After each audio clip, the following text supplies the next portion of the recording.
What's up? Welcome to the Tedeschi Trucks Podcast. This is episode number 2, and I am Adam Choate. More social media accounts are probably coming soon for this podcast, but for now, it's at Tedeschi Trucks Podcast on Instagram, and I'm at Adam Choate, my name, on Instagram as well, if you want to follow me. And once again, I have no affiliation with the band. This is not an official podcast for Tedeschi Trucks Band or anything like that. I'm just a passionate fan, and if you're listening to this, I'm guessing there's a good chance that you might be too. And if you listen to it, I hope you enjoyed the first episode of this podcast, my little introductory episode.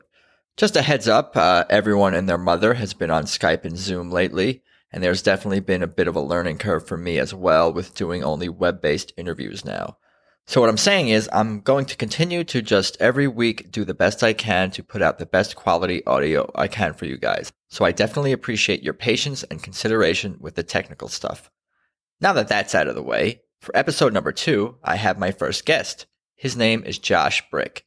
This Washington, D.C. area-based photographer and graphic designer also loves Tedeschi Trucks Band and has seen them live somewhere between 60 and 70 times.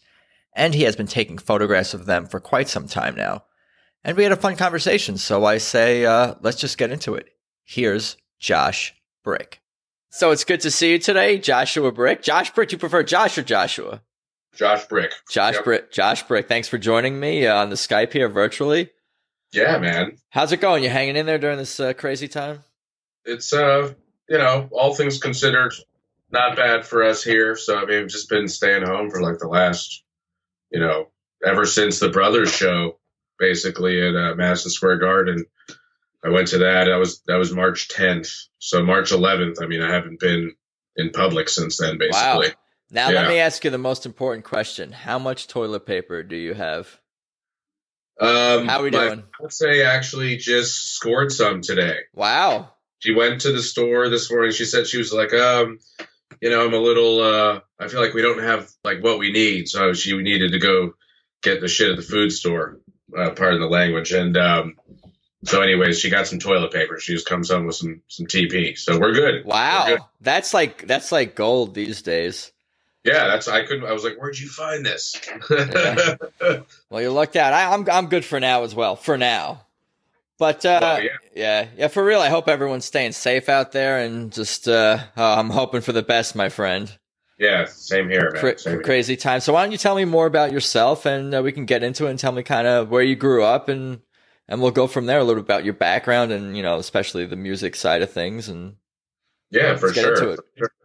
Yeah, I mean, I was born in Alexandria, Virginia, and I've lived in Northern Virginia my whole life, basically. So I'm just inside the Beltway, right outside of D.C. I'm sorry to hear that. Yeah, that's the thing is I've been wanting to get away. I've just never done it. There's a lot of reasons I want to get out of here, but there's also, there's a lot of reasons to stay here too. So yeah, politics aside, there's a lot of nice places in that part of the country. Yeah, sure. There's jobs everywhere. I mean, normally in regular times, and you got DC and all the surrounding areas. So I mean, it's not terrible, but I definitely, want to get away. Yeah. What about growing up? Like, what kind of kid were you? Were you into music? Were you into rock? Like, what kind of things were you into? I was into music. I mean, my first awakening was 90s rock radio. In the early 90s, that was basically half my influence. Were you listening to, I was going to ask, were you listening to like classic rock in the 90s or like grunge stuff or all of the above? Well, so classic rock came from my parents. So whatever they were playing, it was like Grateful Dead, Dire Straits, Pink Floyd, stuff like that. So it was just like, that was what they gave to me. And then my, early awakening just was, 90s alt rock radio. I got you. Anything that would be on that, but mixed, of course, with the classic rock. So I had that was my own thing, was the 90s rock. My parents didn't give a shit about that. Yeah. Was rock primarily what you were into, or are you into other kinds of music, or just that was your favorite? Yeah, I mean, it was basically classic rock, 90s rock radio. I mean, there was other stuff mixed in there, but those were like the two heavy influences. So anything you're on classic rock radio, basically, So I was given a good musical taste by my parents, basically. My mom was a Deadhead in the early 70s in Vermont. So, but it took me a while to like latch on to that. For like, sure. Yeah, my parents, we're similar age, and our parents are probably from similar generations for sure. So I get a lot of influence from them from the 60s and classic rock and British invasion music. And I like to joke that I rebelled by liking the music that my parents like, in a sense. That's how I rebelled. I rebelled against rebelling. Maybe. Right. Wow, man. You were ahead of times. Maybe. Did you play any instruments growing up or sing or anything like that? No, not really. So, I mean, never played an instrument seriously, and but just loved going to see live music, basically listening to music, and then of course ultimately, taking photos of it, so it was like that's where it kind of came together, basically. And that was all coming together, I'm guessing, in your teens. Were you already interested in photography and the arts and things like that at that point? The photography didn't get serious until about like 7 years ago, actually. So, I mean, I always liked photography and had a little bit of dabbled here and there, but I never had a camera, like a real camera, before 7 years ago. So that's what, changed it all with that. And then I just paired it with the music of like, I gotta take pictures of this stuff. Yeah. When you were growing up, listening to all the classic rock and the alt rock, and I'm guessing going to a lot of shows and doing photography here and there, did you have an idea of kind of what you wanted to do as a teen growing up, what you might want to do with your life, or where your life would fit into the whole music world? No, not really. I mean, I was a graphic designer ever since high school, basically, and then just has kept with that ever since. So that was the graphics side of it is kind of related to photography, but I never considered being anything in the music industry, when I was younger. Gotcha. Yeah.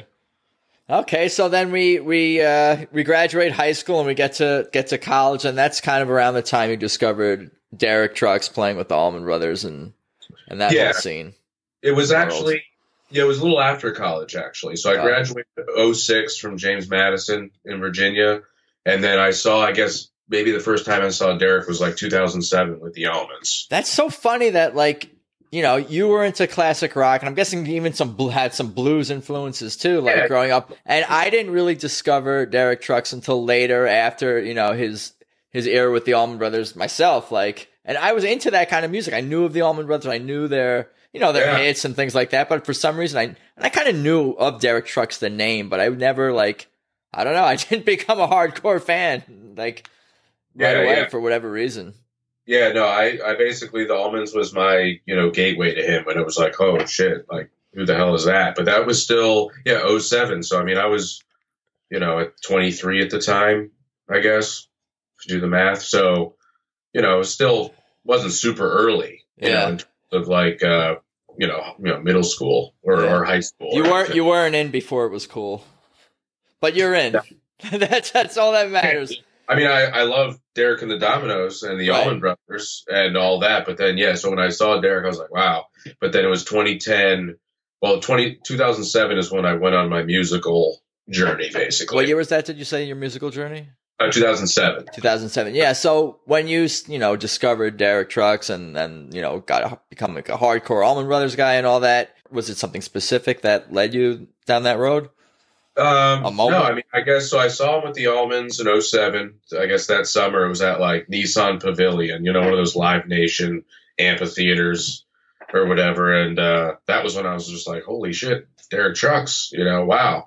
And then I had my Allmans, that's when I just went hardcore Allmans after that, so it was definitely Allmans, but then it was 2010 Wani Festival was when I saw Derek and Susan together. So that was the first time I ever saw Susan. And they were Tedeschi Trucks Band at that point already, I think. Well, so it was their second gig, but it was still billed as Derek Trucks and Susan Tedeschi Band. Yeah, Soul Tour. Soul Stew Revival. Yeah, oh yeah, that's right. That was what they were before, but then this one was just billed as the Susan Tedeschi and Derek Trucks Band. Gotcha. So, but right as TTB was forming, essentially. It was the second band with the lineup. Yeah. But no horns, And so it was like stripped down. Yeah, and that show was in Virginia area. No, Wani Festival. Oh, Wani, at the Allman Brothers Festival down in Florida, like west of Jacksonville, Sewanee Park. Oh, yeah. I went 2 times, and both times was like Allman's headlining 2 nights, you know. So you always had them at the top, and then they had a late night set as Derek Trucks and Susan Tedeschi Band, like in the small stage, and you know, so that was 10 years ago. And you flew down there? Yeah, I flew down there. Had a buddy. So I'd gone to 2010 was my first Wani, and it was just mind blowing. It was me and one other buddy. I wasn't even taking photos at the time, you know. Yeah, that's fun. That must have been a lot of fun. Is that something that you organized? Was that like, I want to go, and you invited your friend, or he invited you? How did that kind of come together? He was living down in Jacksonville, which is, you know, where I got you. But I mean, again, at this point, Jacksonville means nothing to me in terms of Derek and Susan, right? You know, because I don't know where they live or anything about them at this point. But then it was like, let's go to Wani. We had been to a couple music festivals before. He took me to my first Bonnaroo. So I was like, good buddy of mine. And he was like, we should go to Wani. And, you know, so that was Susan, you know, Tedeschi and Derek Trucks Band that was the initial, like, holy shit. I mean, the first time I saw them play Midnight in Harlem. Yeah. You know, I was going to ask what you remember about that show. That would for sure be something that's memorable. Yeah. It started late too. It was like 1:30 in the morning too. They were, you know, so the others had already played. So Derek had played earlier in the night, and then it was like a late night set that started really late. Where do they get this energy from? They sleep in. Is that what it is? They sleep in? All the musicians sleep in? I don't know. Maybe. I don't know. Definitely the day after a show, I'm sure. Yeah, a show like that. Any other memorable highlights from that show, that Wani show? Either Allman Brothers or, you know, Derek and Susan or anything?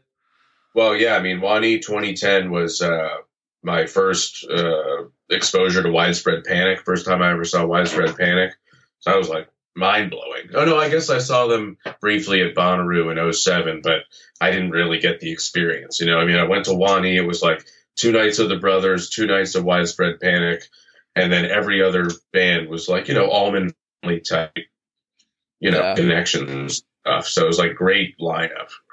Buddy Guy was there. Wow. Like it was, Buddy played a daytime set, came out in the crowd at Wani main stage at like 1 p.m. That's fun. So yeah, that was a killer time for sure. And now they don't have Wani anymore. So it's kind of sad. Yeah.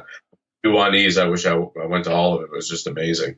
So after that show, did you fly back to Virginia, and then you start like downloading and buying all the Derek and Susan and stuff you could find, or was it more of a gradual thing, or becoming a bigger fan? Well, no, it was definitely, so that was April 2010, and then I guess they came to DC maybe that fall or something, or I saw them at the Tower Theater in Philly, actually. I'd have to look up the actual show date, but maybe it was 2011. So they still didn't do a ton of stuff in 2010. Like 2011 was their liftoff. Yeah. So we kind of saw the set at Wani was kind of like all right, they're like basically on the brink of like starting this, you know, train, you know, what they're going to do, you know, what they wanted. They combined powers and, you know, formulated, you know, TTB. Those are the early days. It was the early days. For sure. It was early days. One of the first times I think I saw him, it was at Tower Theater in Philly, and we hung out with like a lot of them after the show. And so that was like the initial, like, oh shit, you know. That's awesome. O'Teal was still in the band. Obviously Kofi was there, and you know, met Susan briefly at that trip. So I mean, it started kind of early. Like once I saw them, it was like, oh, this is. I mean, I'm going to go to everything that I could possibly go to. Yeah, that became me as well. It's like first I see them, and then I'm like, all right, because I remember in Vegas they haven't been to Vegas since like 2014. I think was the last time they were the Brooklyn Bowl, and they did 3 shows, and I only bought tickets to 1. And looking back, I was like, why did I not buy tickets to all 3 of those shows? They were like, it was $40 general admission. I was standing basically on the stage, on the front of the stage in the front, $40. I should have gone all 3 nights. I was crazy looking back, not doing that, but that was like shows like 2, 3, and 4 for me, or 3, 4, 5, something like that. Or, okay. Or show number 3, something like that. I don't remember the last time they went to Vegas, so like what you're saying. Yeah, like, I think that was it. I'm curious why they don't go back. I'm not, if there's a reason for it. Maybe they don't draw well, or they don't like the. I don't know. I mean, too hot. Only in the summer. They could anywhere. Why play there? I guess. I don't know. Yeah. I don't know. I got you. I'm just speculating. What else do you remember about the? What else do you remember about that Philly show and meeting the band and all that? Is there any other memorable highlights or moments? Yeah, I mean, it was the first time I ever saw Susan in person. Was like the day of the show at say 2 p.m. So it was like really early, and we were just walking around Tower Theater in Upper Darby, PA, and all of a sudden she comes walking down. I didn't even realize it was her at first, just on the sidewalk with like Kebby and Saunders or something. It was the Saunders Sermons, Saunders Sermon, and my girlfriend at the time, I guess, saw her and was like, oh my God, I didn't even, and then it was like, she was right there. It was like, but she's so small and cute and petite, so it's like you wouldn't even realize that it's like Susan Tedeschi. Yeah, I've seen so many articles about Susan and reviews that say like stuff like, how does that voice come out of this woman? Or like, that's amazing that voice comes out of that person, like that kind of thing, which is almost like condescending in a way. It's just a voice, so anyone could have a voice. But I do see those comments and it's like the correlation of a big booming voice from a woman would be from a bigger woman. It's just like those old time or something like that. Yeah. But yeah, I mean, she's a petite woman and has just obviously a booming voice. So, but yeah, I saw her on the sidewalk, and my girlfriend didn't even say anything, and then I just said, "Hi, Susan," and she was just like, "Oh, hey, what's up?" And it was like, but we were passing, we didn't stop and chat. No stop and chat. No, it was just like.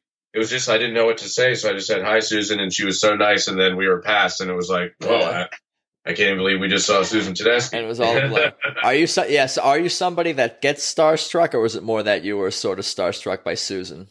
Yeah, more by Susan. Yeah, I mean, I'm the same way.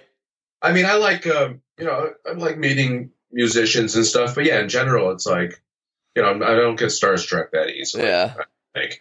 But just that it was like, holy shit, and I just didn't even see her coming. It was just this thing where it was like, oh my God, that was her. I mean, we weren't going to run back and say anything at that point. You just walking, But then the show was phenomenal. Tower Theater is a great place to see a show on the East Coast. A lot of memorable shows there. So old theater, I guess it was maybe a movie theater back in the day. They love playing at theaters. They love theaters. Yeah, they're definitely.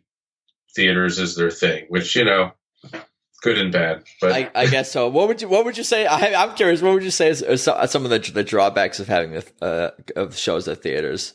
Just smaller. Or? No, I mean I love the intimacy of the theater, and they love doing the residencies like at the Warner. Right. In DC, they play 4 shows over 2 weekends. Friday, Saturday, 2 sets every night. So it's like they throw down. Because it's different for them being in a place for one night. Yeah. Compared to they leave midweek, but they come back and it's just like they just dominate. So I mean, I love the theater. It just depends on the crowd, on if it's sitting crowd or a standing crowd. Yeah, a lot of the show experience can definitely depend on the crowd. Is there like a venue that because I'll watch this band perform in any venue anywhere, but is there a venue that you prefer? Is it like a small venue, a club, or an arena? Like where would you want to see them? Definitely in DC at the Warner Theater, which is where they've played since at least 2011. I don't remember if they had a 2010 date at the Warner, but 2011 they've expanded it from one night to now 4 nights. So it's like they've grown in this market. That's your place. That's your spot. That's the spot. Yeah, I know they like theaters because I think they, can bring the sound of the band down real low and make it real loud, and they like just, how it sounds. I think it's a lot to do with sound also inside theaters. Absolutely. I totally agree. I think, they are obsessed with sound. And definitely, in the Warner Theater, you could hear a pin drop, when the band takes it down to nothing and Derek is doing his thing, and it's like, there's actual respect given to them, on the stage, which is almost is impossible to find these days. Even in a theater, I guess, but you wouldn't get that in a bigger venue. You don't really get that sort of pin droppy vibe in an outdoor venue, even. Right. Yeah. No. They like the theater. They like and especially so at the Warner, every night orchestra is rocking, everyone's standing, so it's like they get a good vibe from that. But it's taken years for it to get to the standing crowd, basically. Yeah. But it's happened at the Warner. So if you buy a ticket to the Warner and the orchestra of any night, the 4 nights all in evening with, like, it's standing, so it's like they of course. Yeah, I was gonna say, of course, that's a big debate in the Tedeschi Trucks Band and probably other bands communities as well, sitting versus standing. And I guess a lot of it has to do with probably an older crowd primarily, or fans of the band. What's that? Tickets are expensive. Sorry, I didn't mean to. No, you good? Too fast. But they're not cheap. Orchestra tickets are $150 now. So I mean, that's a heavy ticket. But for sure, I'll pay that. I've paid that ever since they've been playing there. So I mean, Was that your next show at the Warner Theater after that Philly show? Yeah, it must have been around the same time. I have to look up the dates exactly, but I'm thinking 2011, in the fall even. I don't know. Yeah. So how many times have you seen them? I counted once recently. I'm probably around between 60 and 70. Wow. Damn. The band I've seen the most of, maybe outside of basically Warren Haynes in any rendition, I guess Government Mule or something. But TTB, it's been a steady climb ever since, 2010, 2011. I'm glad I asked that question, because I did not want to go show by show, every single show, asking about your memories from every show, giving a review of every single show, because that would take quite some time. Yeah. I wouldn't be able to tell you memories from every show. No. I would be able to tell you specifically memorable shows, but all 60 plus, like, I'm sure there's some that I. Yeah, I mean, we're still in 2011, and we're, conversation wise, and we're in the year 2020, in time wise. So I'll kind of let you, maybe have the floor, and you could kind of tell me about some of your highlights and moments and memories from different shows up through the years, and how you got, either, connected with the band, taking photos, are those photos because you do take photos, are they for the band that you use? Are they for you, or like, all that? We'll get into it. What's that? Okay, sure. Yeah. Sorry. Wow, that's my favorite topic. Everything you described. Yeah. My whole history of, but yeah, I mean, early on it was just seeing the band, but I mean, it was instant. Like, I'm going to see this band as much as I could possibly see them. And that, Lock-In Festival, I guess, was a huge, thing for them when that started in 2013. So that, I feel like they started to take it to another level, with Lock-In Festival. Every year, I felt that they've kind of owned that festival. Who can follow them? They're the best. I mean, I'm biased because I feel like they're in some ways my favorite band, or definitely my favorite band, but like, I have a hard time figuring out who could actually like follow them, unless it's like some other band from a different genre or something. But like within the music that they play, like, I don't know who could follow them. It's not you don't want to be that band, whoever that band is, because at Lock-In, speaking of Lock-In 2018, they played 2 nights right before Dead and Company. And I love Dead and Company, but they struggled big time coming in after TTB. It was rough for them, especially on the first night. How does that play out? In what way does you see? So the crowd is just not as responsive. Like what is that? How does that show itself? Oh yeah, so I mean they tore it up their first night. So I guess they did like Saturday, Sunday. You're talking about Derek and Susan. They were right. Derek and Susan. Yeah. And the band. And they just brought the fire. I mean, it was amazing. They tore the house down, and both nights, and Dead and Company played after both nights. So it was just, you could tell there was a total energy drop. Right.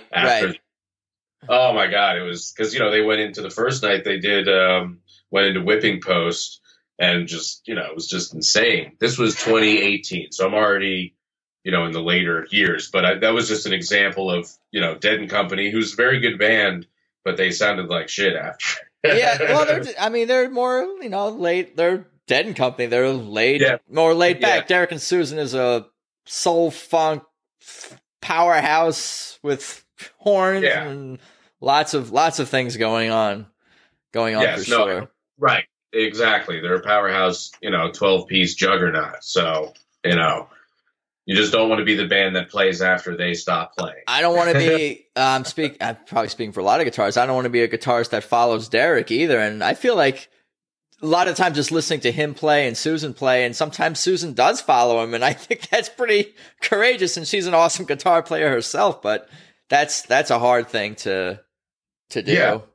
Yeah, exactly. I mean, Susan can play her ass off, but Derek is Derek. That's the right. That's the special weapon. I mean, it's his guitar and her voice, and then a powerhouse band, and it's like who can compete with that? I don't think any band. It's not that it's a competition. I'm just saying they can bring a sound that no other band can bring. Right. It's got my soul on a string, my friend. That band. Yeah, man. Same here. So I mean, I can tell. Because a lot of my friends who go to a lot of shows, they like TTB, but again, they're not coming to the Warner for $150 a pop, right? And they're seeing, other bands in the scene who are good, but it's just the soul aspect of it, I guess. The soul aspect is what grabs me. I think so. That must be what grabs me, and they have more of that, and then I guess other bands out there, in my opinion, in our opinion, probably. Well, yeah, I just think they have an organic sound that is just can go from nothing to everything, full on. And I mean, there's a lot of great bands out there, but it's just, to me, a band normally sounds like that same band a lot of the time. It's like, when you go see a certain show, it's like, oh, okay, Whereas, they have their own style. But yeah, it's just organic and soulful and natural. It's not space rock. Yeah. It's not space jam rock. So, but they do some pretty out there things, and some crazy jams and sounds come out of the band for sure. I agree. No, I agree completely. Yeah. And I especially, even Kofi, he played some spacey, crazy things on the keyboard. I remember, back in the day. Well, him and Derek, their combination was just, went into outer space sometimes. It was a great pair. Yeah. Oh yeah, for sure. They definitely had a lot of great chemistry for sure. And what I like is that they cover a lot of different genres of music themselves and eras of music, and cover a lot of different music, just, cover songs. So you're getting a lot of different kinds of sounds and eclectic sounds when you see a show. Oh, absolutely. And I mean, I think the sounds they make are just, like Derek's sound, I think, is unachievable by anybody that would imitate him. And a lot of people want to sound like Derek because, he just has that special sound, and it's like indescribable. Yeah. There would be. If you could imitate it, there would have been already, but you can't. He's been playing a long time. If anyone was capable of really even imitating that sound, it exists. No one can. Yeah, I mean, I know, I see a lot of bands like in the same scene and stuff, and some local people. I know just in general, people try to emulate him. Not that they're trying to be the next Derek Trucks or anything, but they watch him and they think, wow, those sounds, how does he get those sounds? Yeah, they want to take some of it for sure. Yeah. So, I mean, so I know a lot of guitar players that, really admire him as well. I was like, yeah, Derek Trucks. So, I mean, to me, he's just, I've never seen anyone like it. So yeah, I've never seen or heard. Seen or heard. Right. Yeah, exactly. It's not really about the sound. He's just, he's standing there emoting. He's very, mild-mannered on stage, obviously, but he brings it through the instrument, which is just like a purity that a lot of other bands, I like other music for sure, but just doesn't hit me the same way, How long did it take him to become good? Honestly, because obviously he worked very hard and played hours and hours, but there was a time where he started, so he must have gotten good just really fast, when he was 8, 9 years old, 7 years old when he started. Yeah. He must have just gotten good super fast. He was very good very early, and then at that point it's just his experience through the years. He had the talent. And it was just all right, well, but he was still 13 years old. I mean, you could be amazing at 13, but he would tell you now that, I mean, he's 40. He's way better than he was at 13. Yeah. Yeah. But, I think you can almost hear the life experience coming out of the guitar. You can hear in the stories that the notes make and the sounds Absolutely. make. Yeah, and his tone. I mean, if you listen to him, 10 years ago, or with Derek Trucks Band, 10, 15 years ago, his tone is different now than there. I mean, there's clearly a lot of similarities in his playing, but it's he's honed his sound throughout his career, because he's such a sound freak of his tone, Yeah, and he just finds new ways to keep the songs, because I listen to all these live shows on the archives, and I hear different version after different version of all the songs, and I hear what he's doing on the guitar, in all these different versions, and I don't know where he comes up with this stuff. I don't know. It's crazy. Some of the ideas, just thinking about some of the solos and on "Let Me Get By" and some of the intros that he does for that song, it's almost different in some ways every night, and then he'll play it randomly. Oh, I'm going to play it how I played it back in 2013. They'll do let's play a song we did on the album. They're getting back to that with some of the songs. It's constantly evolving and changing and growing and recapturing the past of themselves and other music from the past.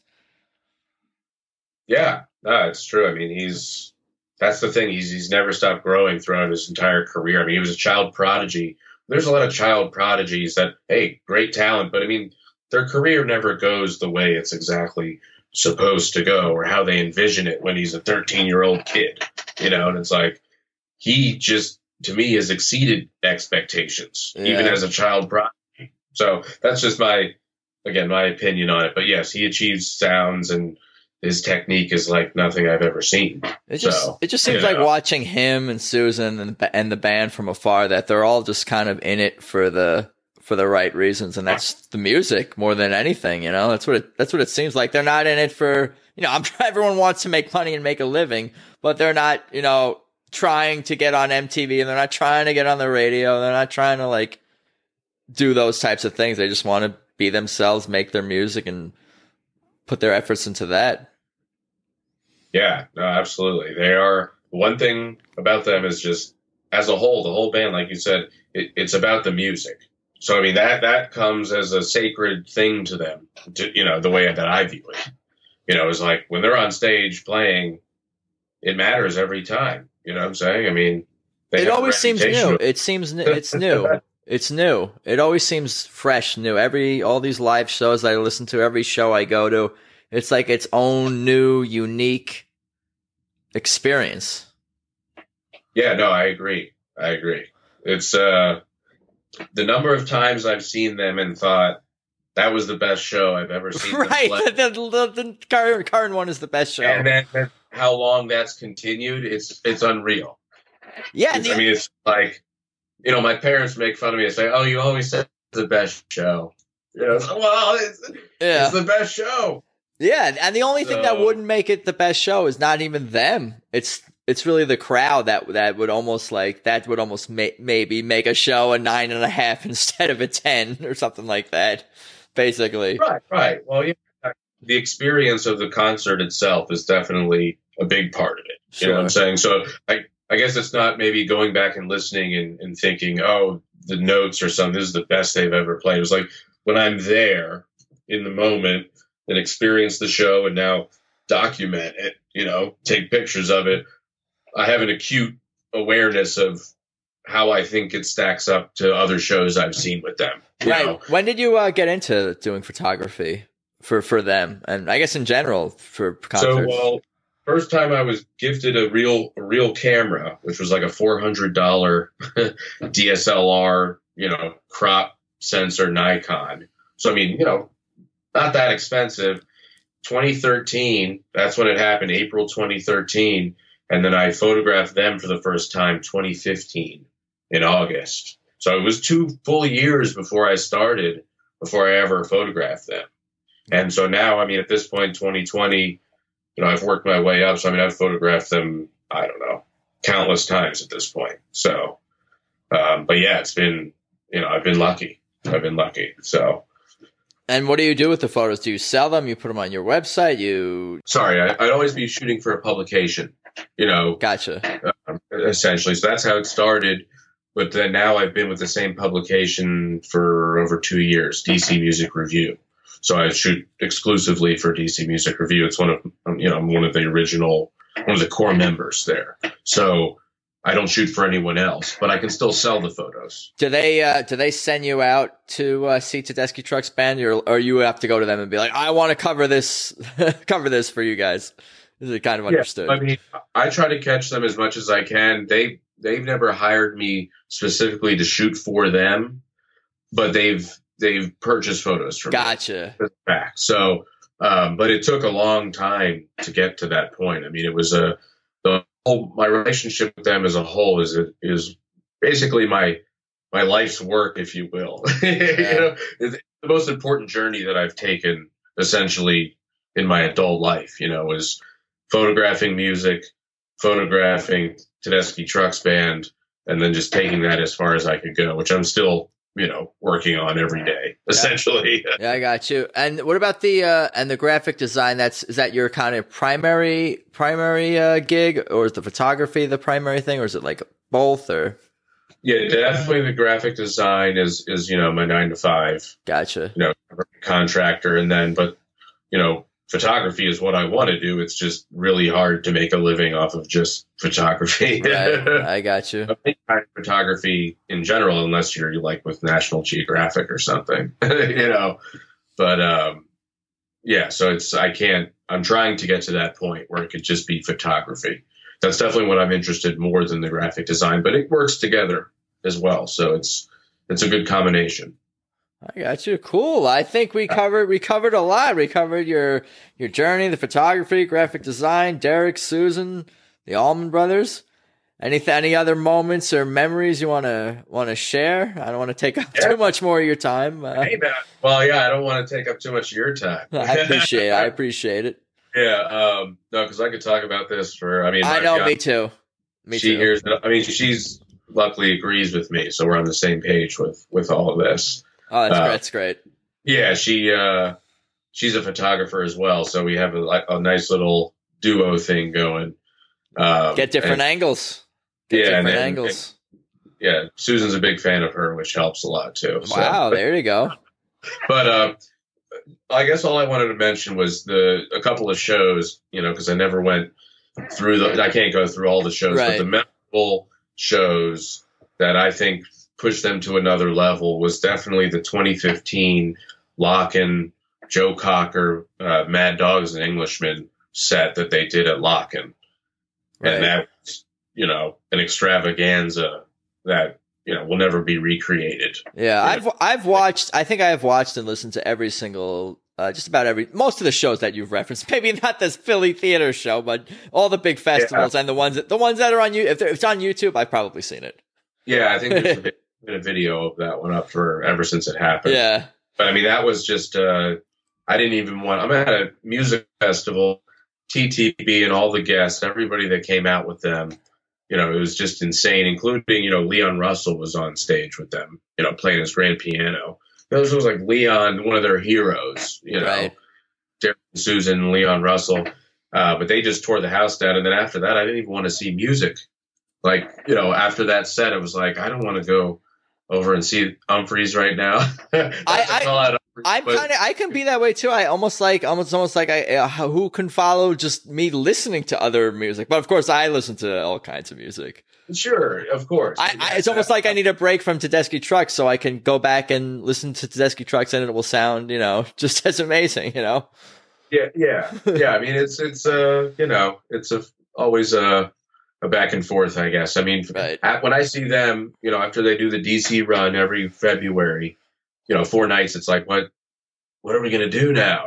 We have other shows, but we're always subconsciously comparing it to the feeling that we get at a TTB show. What I've almost been doing more is like putting my funds towards Tedeschi Trucks for their annual Southern California run. And throughout the year, kind of if someone invites me to a show, I see my friends' bands, I see what's kind of like, cheap club show, kind of, I think that music like that. I don't put my money, my effort in trying to get best available to, major acts. Just, I wait for them basically, pretty much. Yeah, our whole yearly schedule is essentially geared around them, which is, kind of crazy, but it's just what we got to do. We saw them at Red Rocks last summer. We've been to the Beacon Theater a bunch to see them. So all up the East Coast, basically. All on my bucket list, I think, for sure. Oh, yeah, the Beacon runs. That's another place where, they do 6 nights over, I don't know, 2 weekends, I guess. Mm-hmm. So it's like they own the city for a week, playing in this beautiful theater. It's better than if they were playing at, a bigger venue or something. And I hear they play a lot of other kind of late night sets at other clubs around town during those couple of weeks as well. So you never know where you're going to see them pop up.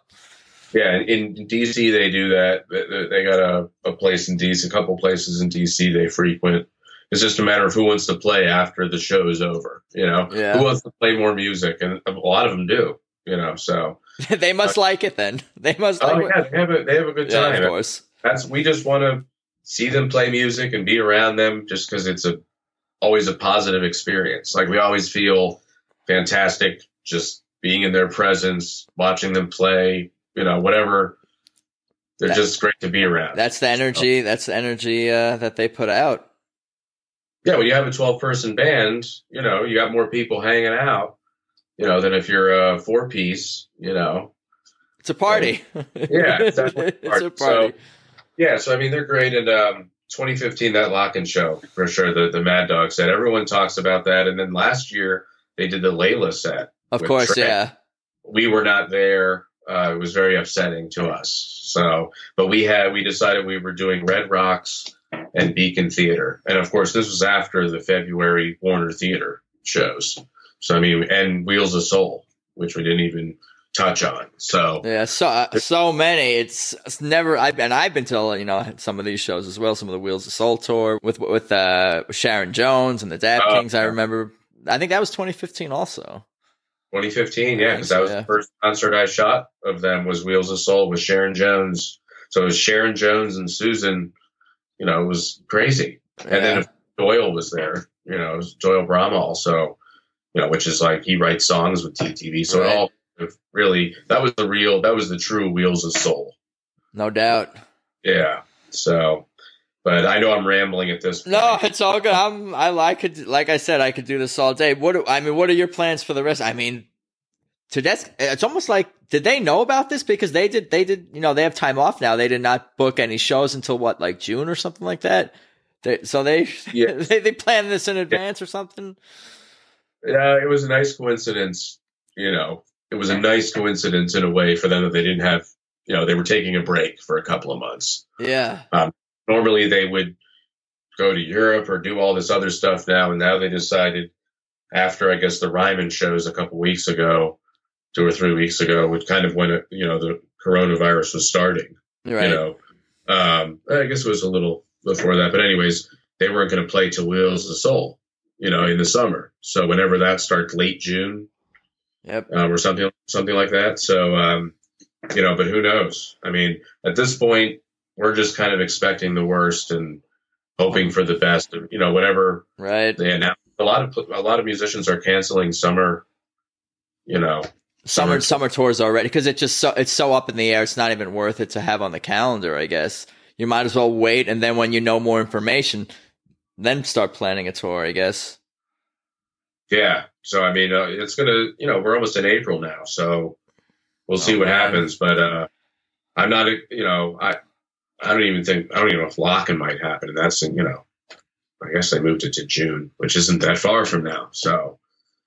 Yeah. Now, the band just put out Signs was put out. When did Signs come out? This Signs came out this year.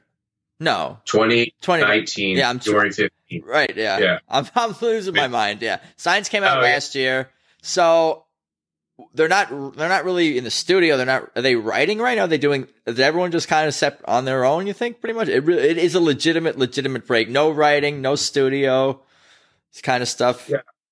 Well, that's the thing is, so they finish the tour and then, they're going to take a break and everybody goes home and, plays with whoever they play with at home. Yeah, not everyone lives in Jacksonville. Yeah, and, Derek and Susan have a studio. So, but this was before everything shut down. And now, like you said, they didn't have any dates planned and now everything's shut down. I imagine they're, probably writing at home. Yeah, jamming. I can't imagine.